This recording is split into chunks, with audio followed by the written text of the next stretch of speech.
Grandfather, Peter George Benedict, was a successful barber in Wallaceburg, Ontario in the late 1890s.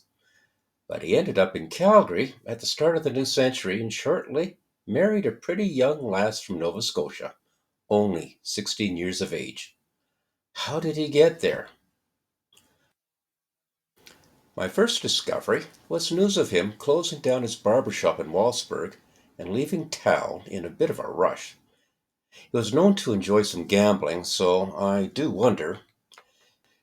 Peter shows up next in the cow town of Calgary by 1902, a population of 4,000 at that time, and he starts to work a barber chair for E. J. Brennan, the only barber shop in town.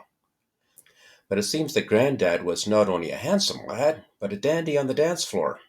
In fact, in 1903 he directed dance classes on behalf of Professor Hepburn. Interesting that Grandad is now using his other given name. Hmm. That same year, 1903, my grandmother arrives in Calgary. Her family were survivors of the Frank Slide in the Crow's Nest Valley of April 29, 1903. How does a 16-year-old and traumatized young lady distract herself from such trauma? Maybe evening dances would be the charm. And so my grandparents must have met on the dance floor. They married next year, 1904, on Boxing Day. I want to transcribe the newspaper clippings into my family research, but without my having to do typing. Newspaper articles can be a treasure find on your family history, but transcribing the clippings into your family tree can be a tedious chore. Here is a very useful tool built into Microsoft Windows, and it is free and easy to use.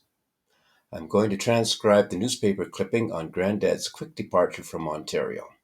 This tip works best for clippings that can fit comfortably on your screen. Start by displaying the clipping. So I brought up the clipping of my grandfather, Peter Benedict, and his departure from the Wallaceburg area.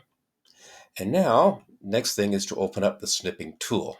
On Windows, I have it available on my taskbar down in here, snip and sketch. I can bring it up by clicking on that, and it brings up the snipping tool. Alternatively, if you don't know where it is, just click on your Start button on your taskbar here and type in the starting word snip, and you will see the snipping tool here, and you'll be able to click on it there.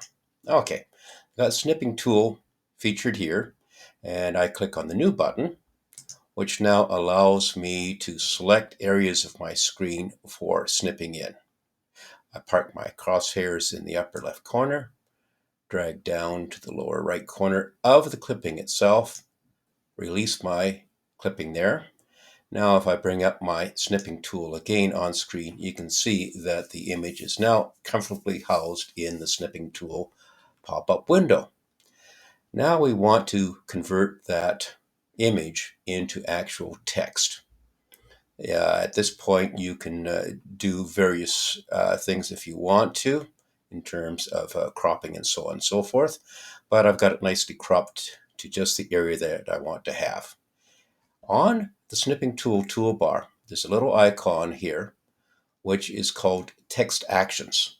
Click on that. You notice that we had a brief blue box around the text that we're going to be snipping. And now let's grab that information. We're going to click on Copy All Text, which is now done. And finally, we're going to open up a text tool, Microsoft text file or Word or whatever else you're using for storing the text.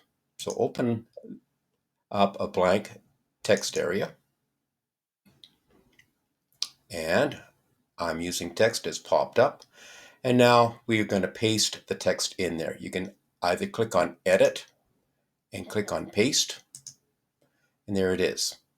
Or you can use the keyboard shortcut of Control plus V. We now have our text available to posting in WordPress posting area, or into a website or into any documentation that you have. You have now converted a digital image of text into text that you can play with. Some of you eagle-eyed observers may notice a spelling mistake in the translation. Actually, it's a problem with the original image, as you can see. So you do have to check the work afterwards for problems with converting optical images into text.